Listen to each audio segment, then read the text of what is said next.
Bad Bunny, a fan approaches him, super fan. He's just not having it. He grabs her phone and threw it, I guess, into the water. These superstars are people. But then we also talked about the flip side of that, of like, you signed up for this with your 10 billion streams, motherfucker. Right.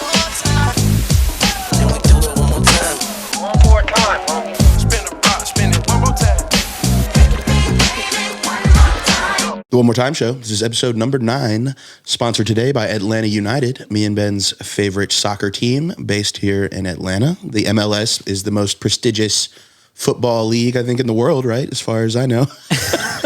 As far as you know and as far as I know. Yeah. Totally. In all seriousness, though, I had like a run, bro, where I was going to like every United game. Like when they first started. They're so fun. It was the hype in Atlanta. Everyone was so jazzed to have an MLS team. Like who would have thought we would just be like, so gung-ho about. Who would have thought our soccer fans would be so tight? Like there's so many chants. You go there and everyone knows like 10 different chants. It's a whole culture. It really is now. It's wild. Too bad we kind of suck ass now and we're losing our whole team. Like I said, I had a run. That run is over. Yeah. I have not since followed the MLS nor Atlanta United. That's the only game I can say I was at a championship where my team won, technically. It's a championship. So what's been going on this week? I know we have a lot to cover in this episode. Yes. What's been happening this last week? Well, major headline for sure, sticking in the sports world, is Damar Hamlin. We're all praying for a speedy recovery. Millions of people were watching Monday night where he made a tackle, and I guess the helmet of the guy he was tackling hit his chest, and he collapsed, stood immediately back up.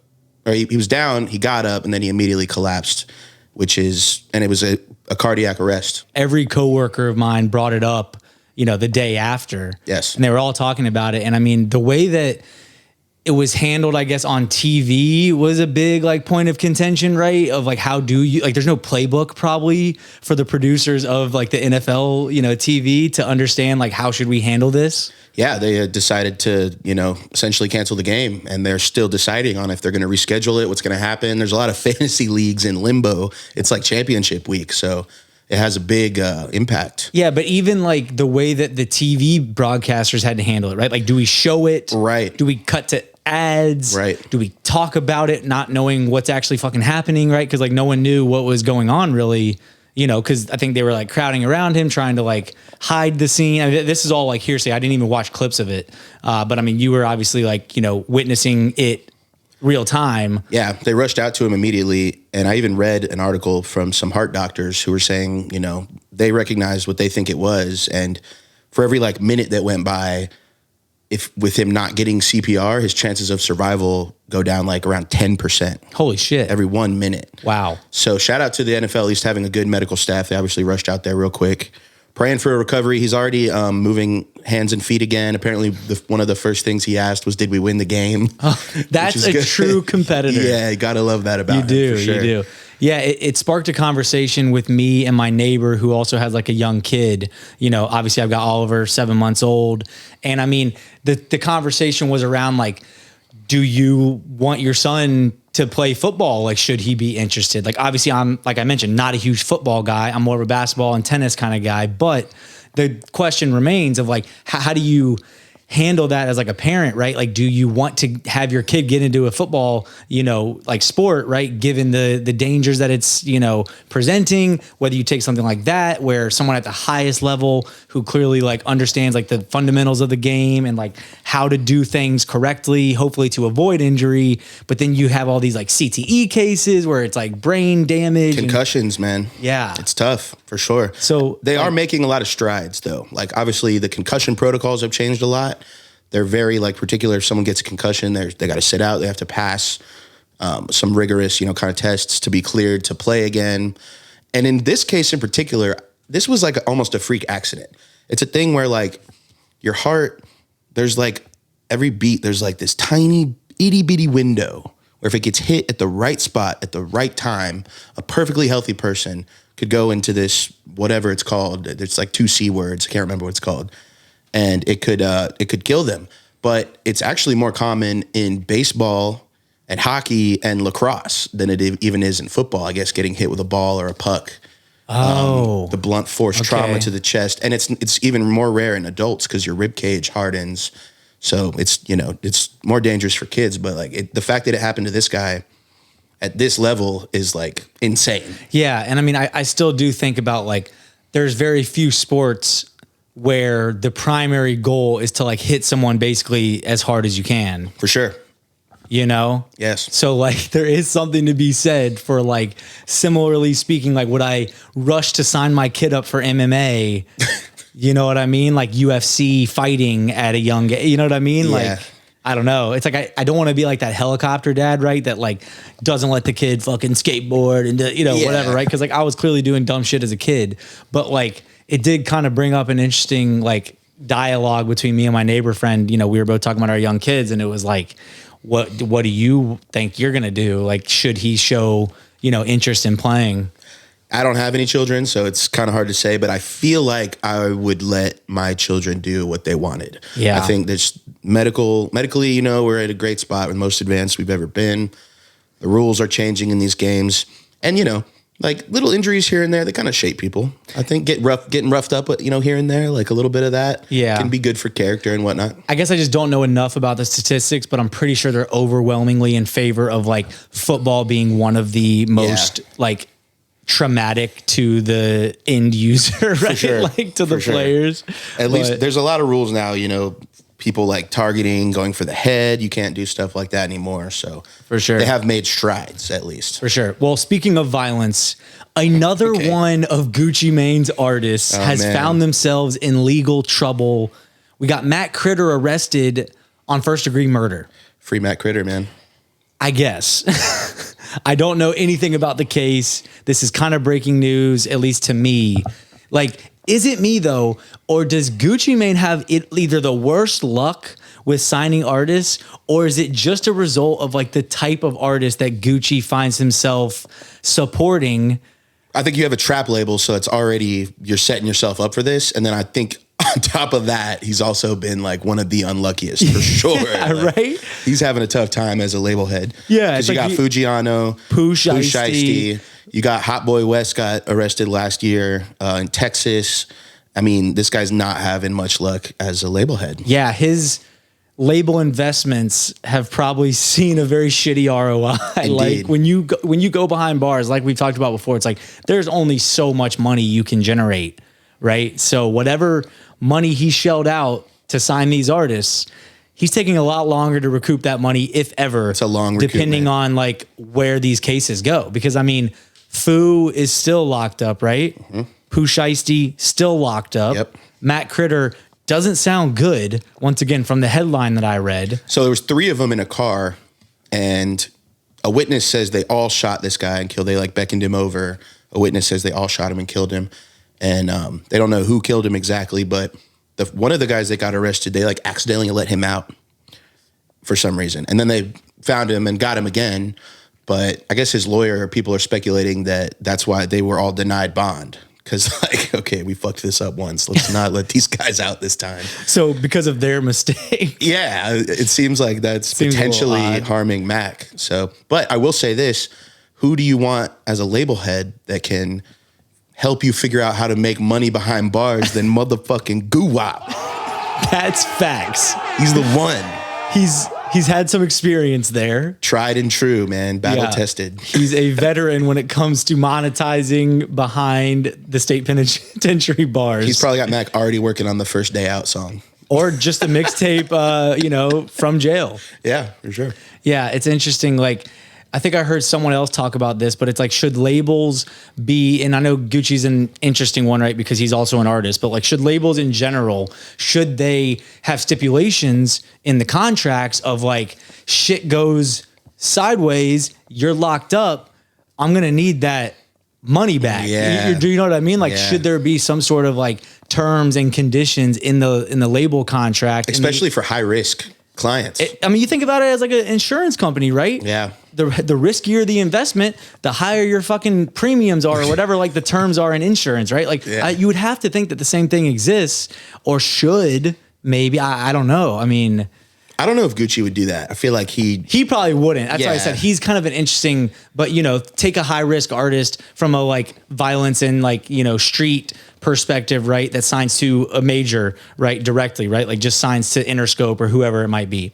Should that label cover their ass a bit, right? from a business standpoint, I think they probably should. But if they claim to be family and we're looking out for you and stuff like that, but we all know it's about the dollar at the end of the day. Yeah, I mean, there was also talk about like, should they include beefier security investments along with the label deal, right? Because once again, if you're insuring something, you'd probably want to make sure. I mean, just like if you're getting home insurance, I think they ask you like, do you have an alarm?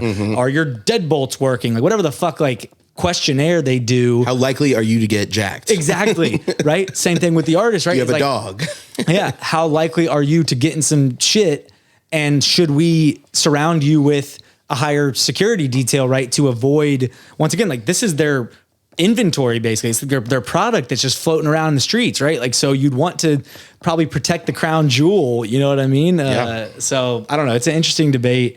And I hope that Matt Critter's case works out however it, needs to. Yeah. And I hope Gucci on the next one, bro. I really just hope Gucci gets some blessings, man, this year. He needs it, I feel like. Because he does seem like, once again, like someone who's kind of turned his life around, you know? sure. So it's like, I love that he's still like supporting and signing talent that maybe reminds himself of like a young him, right? And, he's wanting to maybe change their lives as well. But he's really gotten the shit end of this stick. He has. Speaking of organized crime, did you see that this morning El Chapo's son got arrested in Mexico? I saw only a headline. Do you know much about like what? I don't know much. I know it's still developing, but he is part of a cartel, clearly. It's the Sinaloa You don't say. cartel, who have like almost equal or maybe more power than the government. I don't know. But I know that things, as we speak, are escalating. I've seen vehicles on fire. I've seen shots getting fired. I've seen... Meaning like, is that hypothetically that the cartel is like fighting back in... Majorly. Basically, yeah. Yes. Okay. Oh, dude, they're not going to stop until they let this guy out. Like, it's going to Wow. cause all types of problems for the Mexican government, man. Holy shit. It's wild. We don't think about how good we have it here because they are so powerful relative to the government in their country. Which is And just to insane. the armed forces, right? I mean, like... They have their own armed Exactly. military. Yeah. You know what I mean? Don't fuck with the cartel. No, dude, it is interesting, man. Like, I feel like we have such a fascination, though, here in America with the cartel culture, Totally. right? Whether it's Narcos, the TV show, Watched all of it. Pablo Escobar, and, freaking that whole Ozark. storyline. Love Ozark. I mean, you take Scarface, Yep. right? Like, we love that shit. We do. So something about it. It's just interesting. It's like cartel porn for us. You know what I mean? Like, we love that shit. I'm into it. Yeah. I'm not sure, like, what, I don't know. I guess it's just the, like, psychology of just drugs and murder and danger. And Yeah, and it's like smart crime. Yeah. There's something cool about how it's organized and they have this system of checks and balances and it's this well-oiled machine until it's not. Yeah. And I do think that we like it because we're an arm's distance away from it. Yeah, because we're not in Right. that, for I'm not sure that the, average like television and movie watcher in those regions finds it as sexy. I mean, think about all the murder documentaries and like women, you guys love your murder shows, but thankfully most of you are non-murderers. So Yeah, that's true. at least yet. So interesting segue here, but speaking of Latin genre, one of the top artists in the world, Bad Bunny. We're working our way through this. Yeah. Nice. This is good. We got some interesting twists and turns Yeah. in this narrative here. But anyway, that was a poor one. But hey, so Bad Bunny, basically there was a video that went viral. I don't know if you saw it. I did. A fan approaches him, super fan, and he's just not having it. Yeah. Throws his phone in the ocean or something. She's doing like selfie style while he's walking, gets in front of him. Oh my God, look at Bad Bunny. And he grabs her phone and threw it, I guess, into the water. You can't really see it land in the water, but he definitely tossed it away. Yeah. And so, you and I kind of started talking about that, off camera, and it was basically around the fact of like, what's too much? Yeah. Right? Like, these superstars are people. Yes. They deserve some level of privacy and, personal bubble, right? When they're just living their life. But then we also talked about the flip side of that of like, you signed up for this with your 10 billion streams, motherfucker. Right. I mean, who'd you think was going to come up to you? Just one person out of every 1,000? Like, no, you're going to be, probably consistently approached people are going to want to constantly get pictures, and we're going to want to constantly get videos. We're going to constantly hug you, touch you, talk to you. You're the highest streamed artist in the world. You make the most money touring by an even higher long shot. Yeah. You're that guy. So it's like, do you feel bad, I guess, is my question, for superstars that have to deal with this sort of attention? I absolutely feel bad for him. Obviously he makes plenty of money. I do feel bad for him. And I think he just snapped. I don't think what he did was right. You probably lost that person as a fan forever. So even just from that standpoint, that's not good. Probably lost a lot of fans from the video being leaked. I think he's probably been dealing with that for a long time. And this was kind of like the capitulation point where he was just like, I'm so fucking sick of this, get this shit out of my face. And he doesn't seem to be showing any remorse for it either. I think he was defending what he did, right? I think in his response. Yeah, once again, I would lean on if you saw something like that. But yeah, I mean, to your point, I do think that they are people. They deserve some level of like human rights, right? Where it's like, you shouldn't be harassed. You shouldn't be, once again, like if this was a normal person, I don't know like what the legal situation is of just like if people are like constantly bombarding you, if you can like, there's like restraining. You're not allowed to grab their phone and throw it in the water. I can tell you that. You can't probably do that. You're not allowed to do that. The retaliation side of things probably wasn't a good look. But yeah, I don't know, man. I mean, for me, you said you feel bad for him. I'm going to take the opposite side. I'm going to say I really don't. Yeah. I do think that like, unfortunately, becoming a public figure of any sort, politician, musician, athlete, whatever the fuck you want to be, content creator, influencer, whatever, like putting yourself out there. And, I think that just comes with a certain level of understanding that you're not going to be treated like someone who's behind the scenes that the public, eye is not aware of. Right. Yeah. So it reminds me of, Kanye smacking a camera out of the paparazzi's hands back in the day kind of thing.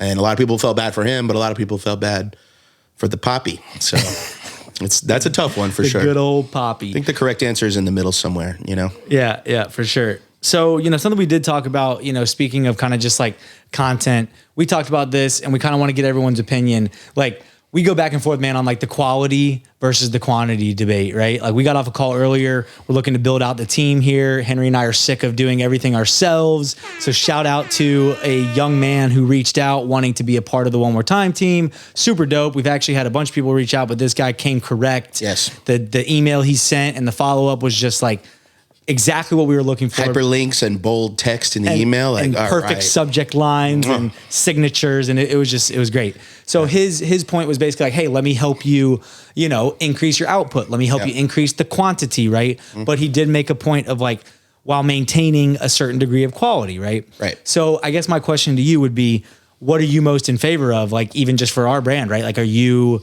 a quality guy? Like, where you'd rather, put out the highest quality content, even if it sacrifices quantity? Or are you like, hey, let's sacrifice a little bit of the quality to double our output? You know what I mean?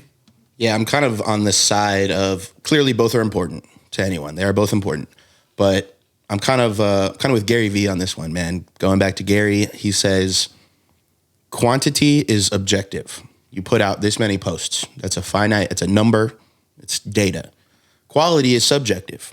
And especially with the rise of things like TikTok, these people don't really prefer the high quality, super overproduced, clean looks. The shit that's going viral are selfie style people and shitty lighting being themselves.